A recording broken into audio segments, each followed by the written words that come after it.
Sasha, say hi. I am at Half Moon Bay.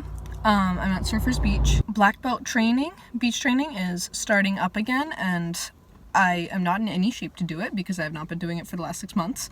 But I am gonna come and surprise them and say hi because I'm so excited to see everyone again. I haven't seen them in ages. Hopefully outdoor classes will be resuming soon, but for now, beach training.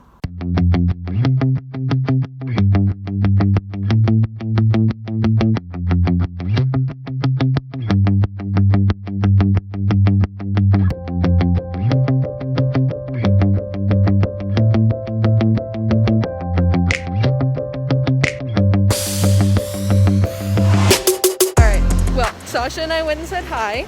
Everyone was very happy to see us, but it is black belt training, so I should probably leave them to it. So we're off for a walk down the beach. Human print, doggy print.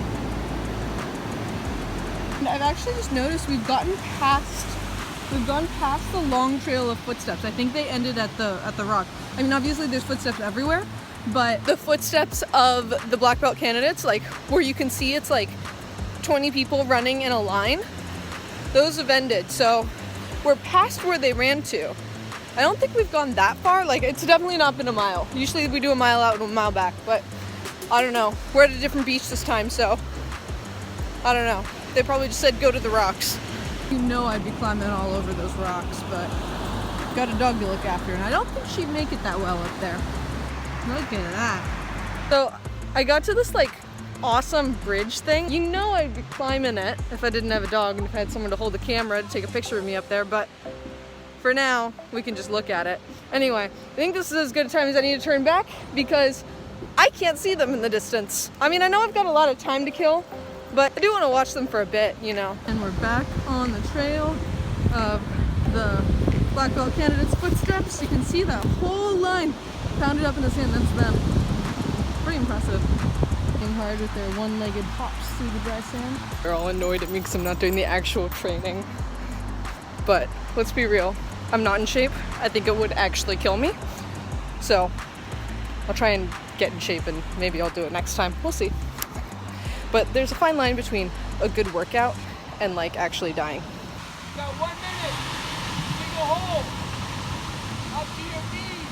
Both feet need to fit inside. Kind of want to dig a hole myself, but I know I'm not up for what comes next. Come on, Luca. Dig. Deeper. You call that a hole? Let's go.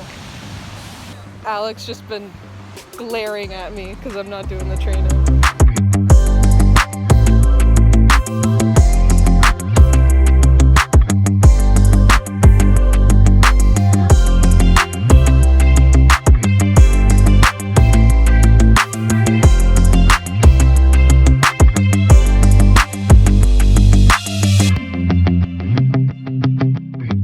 You're halfway up.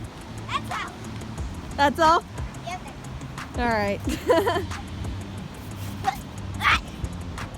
Oh, careful. Oh, sweet land. Those rocks are as big as you are. I know.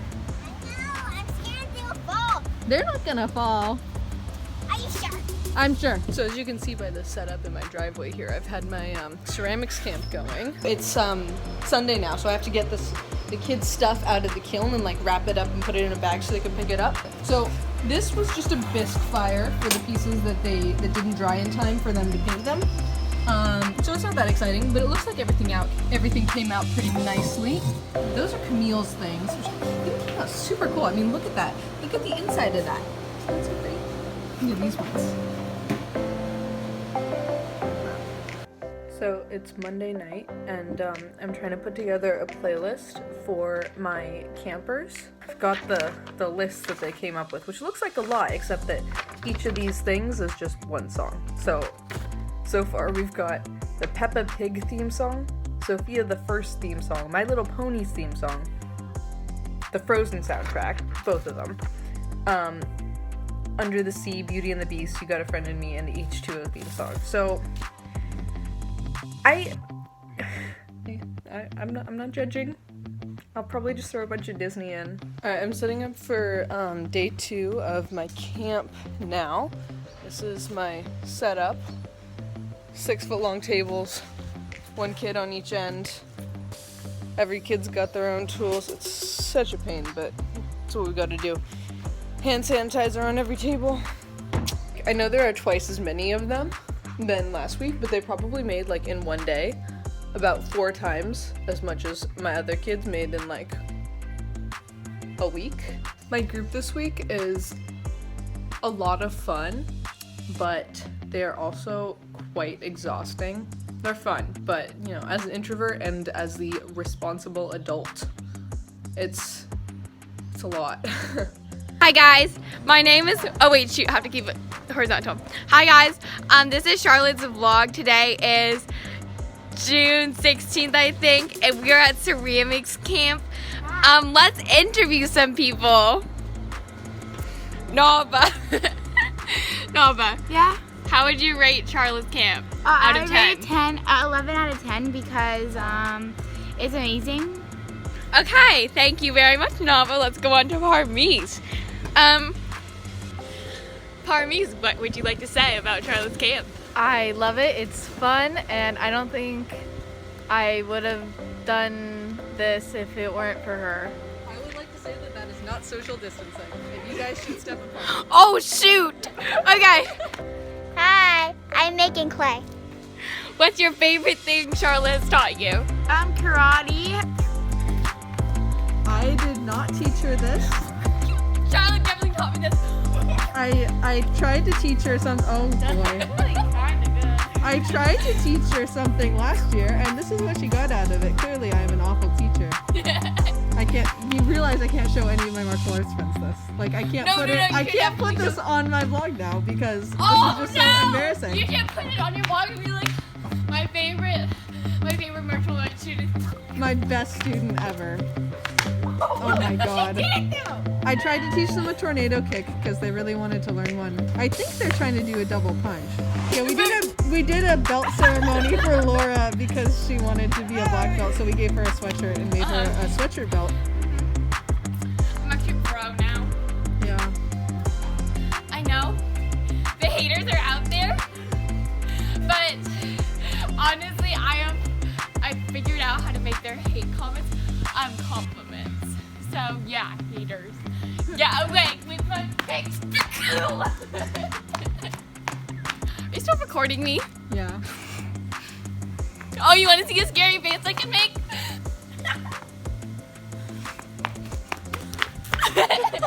So on Sunday after training, I was talking to Alec and I was like, yeah, Sasha and I are gonna go get some hot chocolate now. And he's like, oh, I miss when you would bring me hot chocolate on Saturdays, because we had like a tradition. After training on Saturdays, when we were both going to teach in the morning, he would teach the first class, which I didn't want to teach anyway because it's KDs and stuff and I'm tired. And meanwhile, I would get us hot chocolate and breakfast. Obviously, that isn't happening anymore. And the other thing that isn't happening is after the beach trainings, you know, usually we all go to breakfast, and that's like the best part. That's what makes it worth the while. What I was thinking is I'm going to bring hot chocolate next to training next Sunday, right? Which I'm actually going to do, I promise. I've started working out again, all right? I can do it. At least some of it, you know. I might have to sit out bits of it because, let's be real, I'm not in as good a shape as them. Okay. I was like, I'll bring you hot chocolate because I miss that. And I like making things for people. I wanna bring him hot chocolate. But I can't just bring him hot chocolate. So I'm gonna bring everyone hot chocolate. Or I'm gonna try. It's kind of ambitious. So to sort of like bring the breakfast thing to us, right? I mean, it'll just be hot chocolate, but you know, we can hang out, talk a bit. So it's kind of ambitious, as I said, because that's a lot of hot chocolate. And the thing is, I can't just like go out and get it after training. I have to get it set up before training. I can't get it during training because I'm in training. Basically, I'm leaving the house at like 7:20 in the morning, and we're having this hot chocolate at like 10. So it's gotta stay hot that whole time. And I know there are like big things that people use to keep them hot, but I think we have like one of them and it's not big enough for everyone, you know? And I don't know, I don't really want to be setting up a table there. Like that's just a lot. So anyway, I've in typical overachiever Charlotte fashion, I have set up a science experiment, and there are 4 questions I need to answer, okay? First one, how much, all right? There's 15 or 14, something like that, people testing, but you know, we have to have some extra anyway, so I'm thinking about 20 servings. We can keep the servings small, going for 20 cups of hot chocolate, which is kind of ambitious. In order to answer the next question, which is, you know, how long did the container stay hot and everything, we need to find what hot is, right? We want to know how hot chocolate should be, all right? So it's not scalding you and it still tastes good, okay? The next question we need to ask is how long do the containers stay hot? And this is the important one, really, because we need about 3 hours. Little less than that, but you know, to be on the safe side, about 3 hours. So I'm gonna get a bunch of containers and I'm gonna try and get enough to hold 20 cups of hot chocolate. And I'm gonna measure how long. I'll just put some hot water in. It'll be close enough, you know. I mean, it's not gonna be exactly the same, but I think it'll be close enough. I'm gonna put some hot water in and I'm gonna measure the rate of cooling over 3 hours, so the average rate of cooling.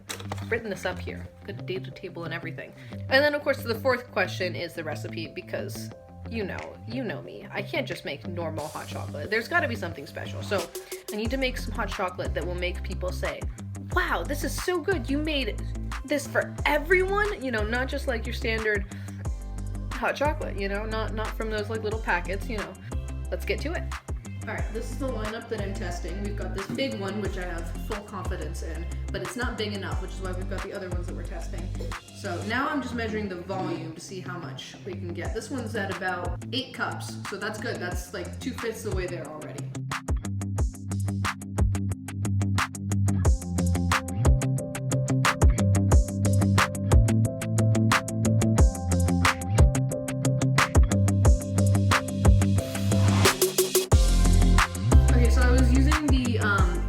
Instant hot water there, but it started not getting hot, which makes sense. I guess we just ran out of the instant hot water. Oops. So I only managed to fill up this big one. So I'm boiling up some water now, but I'm gonna start the time on this one for now. So I have my mom's fancy pizza thermometer because that's the thermometer I've got. So let's do this.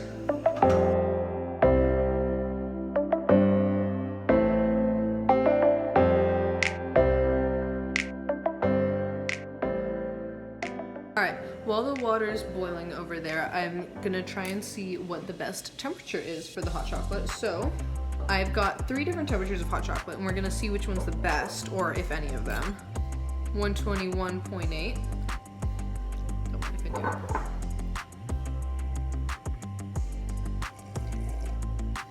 do. 131.0.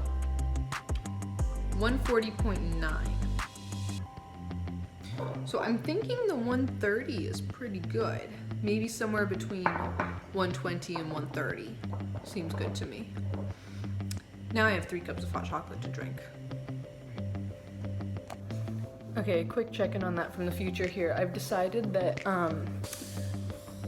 instead of 120 to 130, as I decided I liked, I'm gonna go with 130 to 145.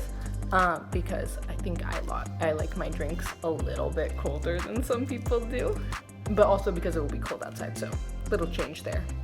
Results are in. My data table is all filled out. Look at that. I won't bore you with all the details, but basically the big jug, as expected, did very well, along with, somewhat surprisingly, the water bottles. So I'm probably going to use those. I've got 2 of each of those water bottles, so I'll use those 4 plus the purpley white water bottle and the big one, and that should be good. The to-go cups didn't end up making it in. Yeah, pretty successful experiment, I'd say. I'll let you know how it goes next Sunday.